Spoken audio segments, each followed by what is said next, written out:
What's up YouTube, Capital G here. We're talking Lose One Turn and why I personally believe that it is the best floodgate card in the game right now, although I'll completely understand if you guys think that maybe that title deserves to be one of these other cards. Now, I've taken the liberty of listing up here pretty much what most of you guys would consider the best floodgates, and I do too. Like, I've even listed Necro Valley because recently the card has been putting in a lot of work against Necros and Shadows, with Shadows making sure you can't resolve that Falco, making sure that if the L monsters die, you can't get any of your Shadow spells or traps, and the same thing goes about the Necros matchup. That means no Valkyries. It means that your spells are essentially locked in the graveyard and you can't get them back. But the biggest reason I like Lose a Turn compared to the other floodgate cards is the card doesn't give your opponent a lot of leeway to basically capitalize off making stupid plays or making plays that are, I guess you could say, desperate. Like, to contextualize it, how many times have you seen maybe a Spirit Beast player or a Cleafort player will have the skill drain? They'll have the Dimensional Fissure / Macrocosmos in Spirit Beast, and they'll be playing against a Necros player, and you know that they have advantage, and they get hit with a Regeki, and the Necros player says, YOLO, I'm just going to summon a whole bunch of crap. Even if I lose all my advantage, if I can just kill you, then I know I can win.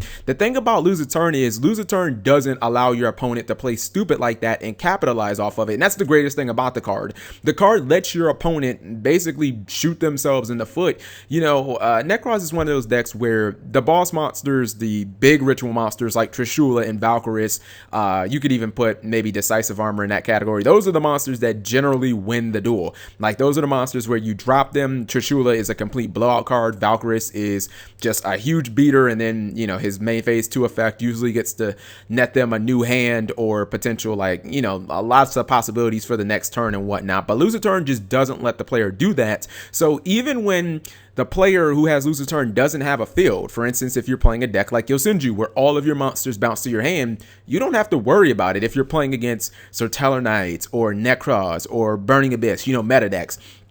I immediately thought of Burning Abyss when I looked at Lose a Turn, and I was like, beyond Necros and Sorteller Knights, where the card is obviously the nuts, okay, no Trishula effect, no Valk effect, no Altair, Sorteller Knight train, but I even looked at a matchup like Burning Abyss, and I thought, even if my opponent can summon the Dante and they can still mill cards, they're never really getting ahead. Even if you summon a Downward Magician on top of the Dante, you get all your little effects and everything. If I simply spin that Downward Magician and your Dante adds cards back to the hand, you didn't really accomplish anything. During your next turn, what are you going to do? Try and summon another Dante? Eventually, you run out of resources, and that's the thing I love about this. Now, a lot of people probably want to give that title to Vanity's Emptiness, and you guys know, if you've watched this channel, I've never been high on Vanity's Emptiness, mainly because it stops you from advancing your game state. Lose a Turn, Vanities, you're probably going to play them in some of the same decks like Cleafort, Volcanics, Yosenju, but the problem is,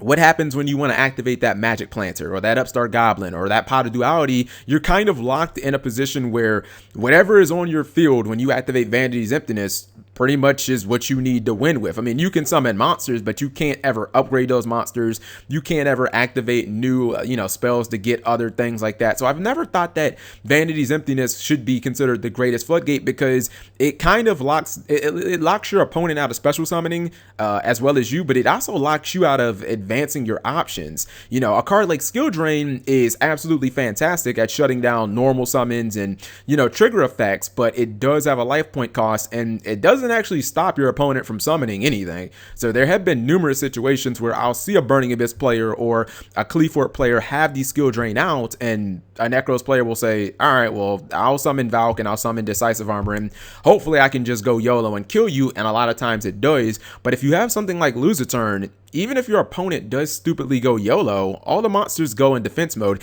Now, there is a new ruling out where this card will essentially work like Skill Drain, but I honestly don't think that changes the playability of this card, to be honest, because in general terms, the only time that it's going to be relevant is if your opponent chains an effect to put the card face down, i.e. Book of Eclipse or Book of, what's the other one?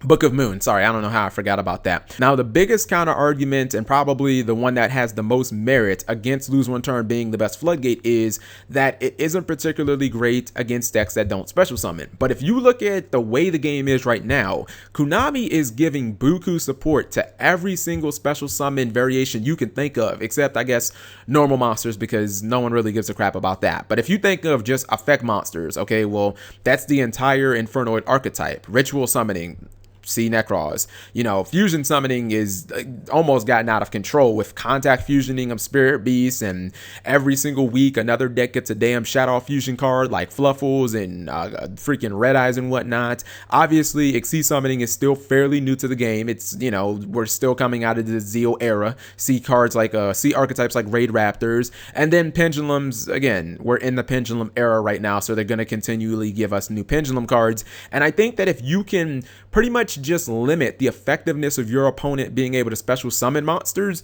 I mean, you're halfway to destroying the meta. The only thing that I would put on the same level of impact would be like stopping effect monsters. See a card like Skill Drain. But the thing is, Skill Drain doesn't really give you, like, it doesn't give you the blanket defense that Lose One Turn does, where the monster not only, well, the monster is put in its most vulnerable position, which is 99% of the time in defense, and that special summon monster cannot attack. You know, things under Skill Drain can still attack, although you could say that normal summon monsters could still attack under Lose One Turn. But again, we're addressing how impactful special summoning is. So let me know what you guys think. If you disagree, that's perfectly fine. Just tell me what floodgate you believe is the best in the game right now and why. Thank you guys for watching. As always, subscribing makes life happy.